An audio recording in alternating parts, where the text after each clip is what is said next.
puts me in a place of power. It takes me out of the victim role. How fast? This fast.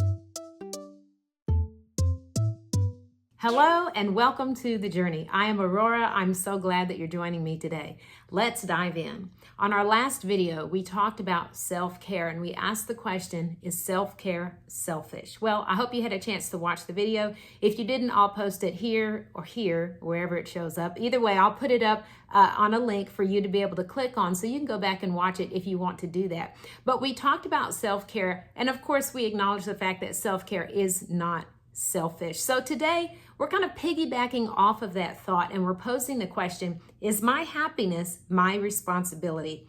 That is something that I had to learn the hard way. I remember sitting one day on a Saturday morning, and I guess in my subconscious, I was trying to decide if I had enough reason to feel happy for that day. And I was sitting there just thinking through some things. Now, of course, I didn't realize that I was doing that at the forefront of my thinking, but now that I look back, I realize that that's what it was. I was kind of thinking, well, how am I feeling today? What does my body feel like? How are my relationships going? Do I have anything fun planned? And I was trying to think of some reasons that would qualify a feeling of happiness that I really wanted to have. And all of a sudden it occurred to me, because I had been practicing self-care, because I had learned how to make myself happy, the thought occurred to me, Aurora, nothing has to happen for you to feel happiness. I can feel happy just because that is who God made me to be. And that's a gift that He has given me. And not only that, but this was the kicker. My happiness is my privilege and my responsibility. My happiness is my privilege and my responsibility. Now, if you had asked me that years ago, Aurora, is your happiness your responsibility? I would say, of course, my happiness is my responsibility. But I'm sad to say that my actions actually would have proved otherwise. Maybe you can identify with that, but we're going to talk about that for just a minute, explore it a little bit, because sometimes we can live in our own delusion, but we'll just take a look so we can all be free together. So it's not only unhealthy, but it's unfair to others to put our responsibility for our own happiness on them. Some ways that we can tell if we're doing this. So if I'm continually feeling frustrated with others, there is a chance that I am looking to them, or I have put the responsibility for my happiness on them. If I'm continually feeling frustrated, if I'm continually disappointed, just constantly let down, nothing other people ever do is good enough. The weather is never nice enough. The boss is never considerate enough. Nothing is enough. I'm just continually disappointed. Also, if I'm continually complaining, now sometimes we don't really think that what we're doing is complaining, but if we ask a friend or a family member, someone who's willing to tell us the truth, we might find out that we actually complain a little more than we think we do. So if we're continually complaining, that could be a sign that I'm putting the responsibility for my happiness outside of myself, even on another person. Another one too is if I am feeling helpless, if I feel like I'm constantly at the whim of others, that is a very strong sign that I'm putting that responsibility on other people, and I don't truly believe that it's my own. Another thing is if I feel like a victim. If I feel like a victim, and I'm not saying that things don't take place that do victimize us, but if I'm just continually feeling like a victim, that could be a sign that I am putting the responsibility of my own happiness on someone else. Even though mentally I think that I'm owning it, but my actions are showing otherwise. So either one, I haven't really taken on that responsibility, or two, I don't know how to make myself happy. So if you're at that place, once again, you can refer back to our self-care video that we did last week. So those are some ways that we can tell if we haven't really taken on that sense of responsibility and given it over to someone else. Now, something that we can do to identify how we can move into that place of owning that responsibility is asking a simple question. And that question would be, what could happen right now to make me happy? What could happen right now to make me happy? And the truth is, the answer to that question, we might be able to do that for ourselves. If so, then do it. Then do it. What would make me happy? Well, I would be happy if someone thought of me and bought me a bouquet of flowers. Well, guess what? I can't control whether or not someone else brings me a bouquet of flowers. But what I can control is getting myself a bouquet of flowers. If I truly desire to have some flowers, I actually have the power to go to the store and get them for myself and enjoy them. So I have to identify what is on my page and what I can do. I can't control what someone else wants, but if what I want is some flowers and I want to enjoy those, I probably can get it for myself. Well, maybe I say, if I just had a really nice meal right now, that would just make my day. I'm feeling hungry, I'm feeling cranky, feeling tired. If I just had something good to eat, I would really be happy. Gee, I wish somebody would think of me and bring me something nice to eat. But the truth of the matter is I can't control whether or not another person thinks of me and brings me something yummy to eat. But what I can do is grab my own keys in my own purse or wallet, hop in the car and drive to the corner store or the restaurant or wherever I want to eat from, get myself something delicious and enjoy it. I can take that responsibility and take action on that responsibility as well. Now, when I take responsibility for my own happiness and self-care, I am actually reclaiming the power God gave me over my own life and my own well-being.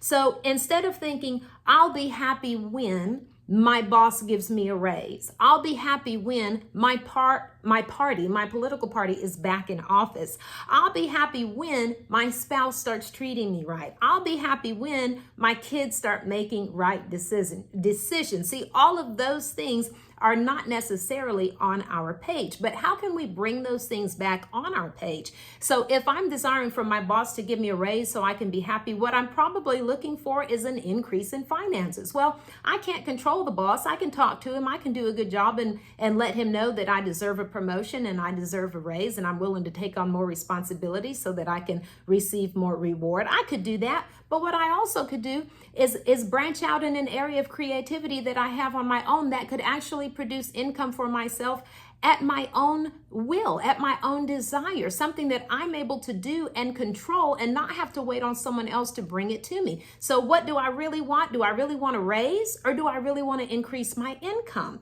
Because that's something that I can take into my own responsibility. Maybe I want to go back to school so that I qualify for a better position. That's something I can take responsibility for and create that enjoyment, that happiness that I'm looking for. It is within my own power.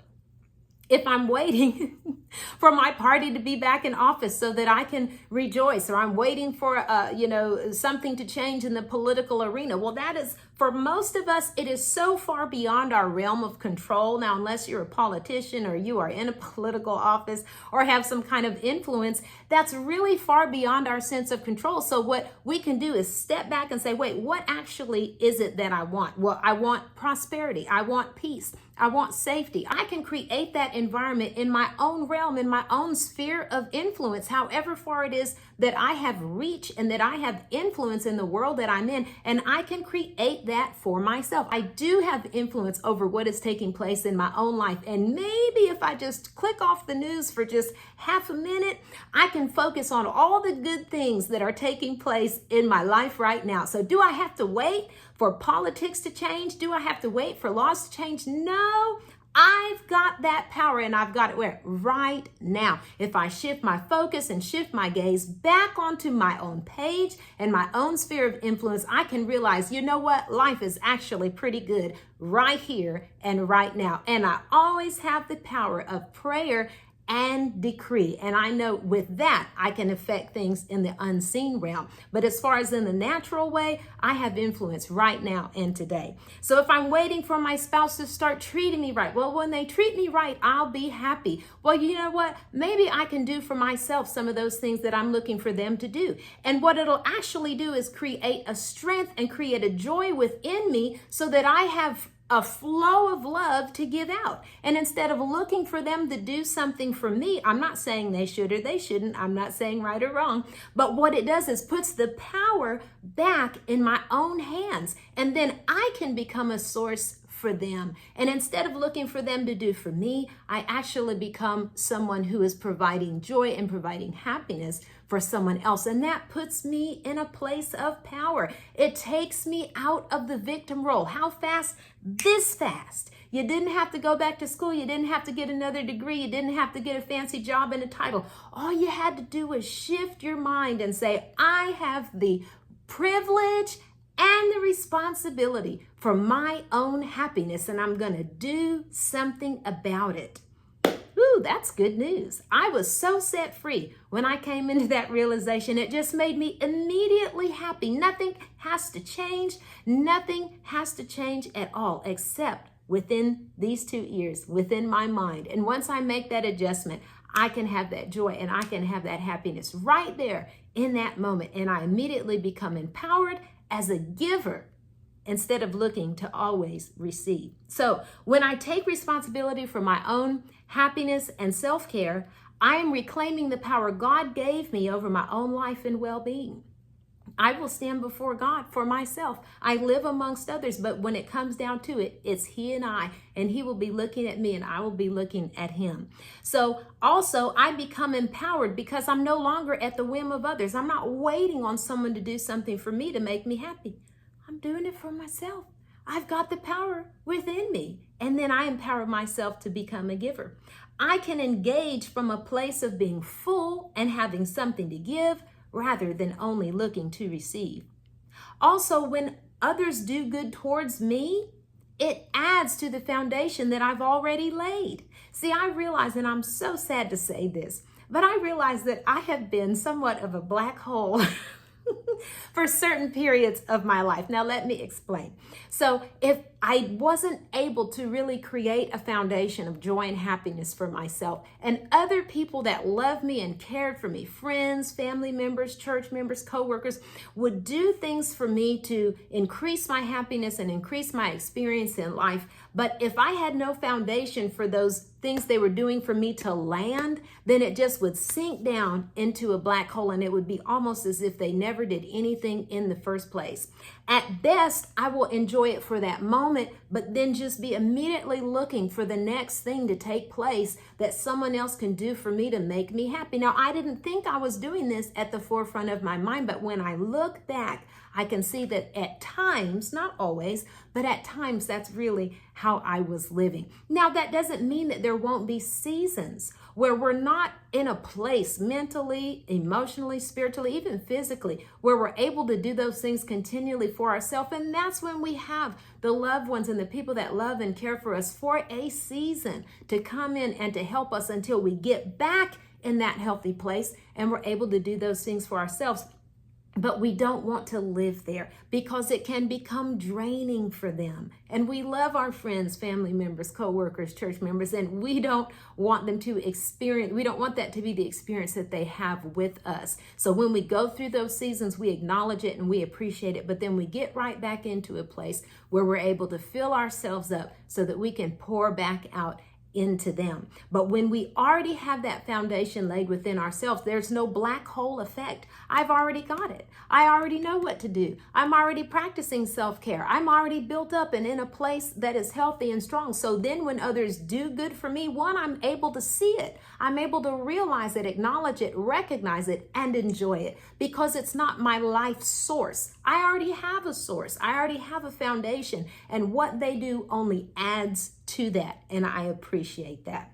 Here's another thought. Only a happy person can be a happy spouse. Only a happy person can be a happy parent. Only a happy person can be a happy employee. Only a happy person can be a happy neighbor. And watch this, I like this one. Only a happy person can be a happy Christian. Woohoo! Wouldn't it be wonderful to see more happy Christians?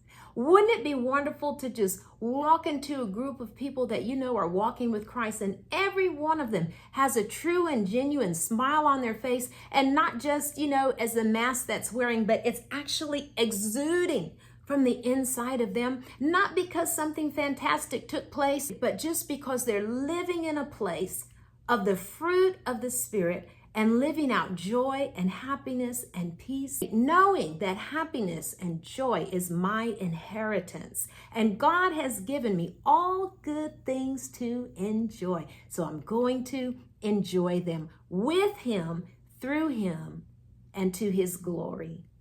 Know that happiness, your happiness, is not only your privilege, but it's your responsibility. Lay hold of that responsibility and bring joy and happiness into your life. And as a result, you'll be able to do the same for others. Thank you so much for joining me on the journey. God bless you. I hope to see you again soon. Bye-bye.